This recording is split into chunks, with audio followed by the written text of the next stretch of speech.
সুপ্রিয় শিক্ষার্থী, কেমন আছো তোমরা সবাই? আশা করি সবাই সকলে ভালো আছো। আমি আলমোহন বরাবরের মতো রয়েছি এমএমআইসি টেকের পক্ষ থেকে।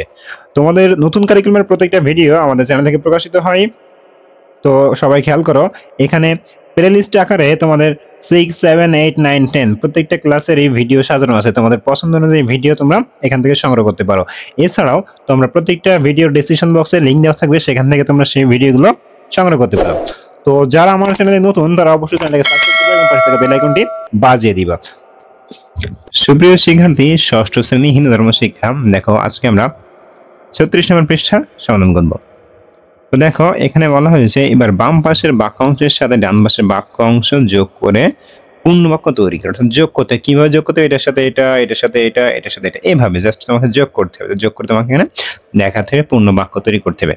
তো দেখো বাম পাশে বেশ কিছু দেওয়া রয়েছে, ডান পাশে বেশ কিছু দেওয়া রয়েছে। চলো আমরা এটার অ্যান্সার দেখে আসি যে কোনটার সাথে কোনটা আসলে যোগ করতে হবে। দেখো এখানে দিয়েছি উপাসনার মাধ্যমে, খেয়াল করো সবাই, উপাসনার মাধ্যমে এই যে বলা হয় সকলের মঙ্গল কামনা করা যায়। এরপর দেখো দিয়েছি প্রার্থনার সময় মনে বিনয়ী ভাব রাখতে হয়, প্রথমটা। তারপর দেখো দিয়েছি উপাসনার একটি অঙ্গ হলো প্রার্থনা, উপাসনার একটি অঙ্গ। এরপর দেখো আমরা অন্ধকার হতে আলোর দিকে যেতে চাই। এবার সর্বশেষ যেটা সেটা বলা হয়েছে, উপাসনা আমাদেরকে সৎ পথে ও ধর্মপথে প্রচারিত করে।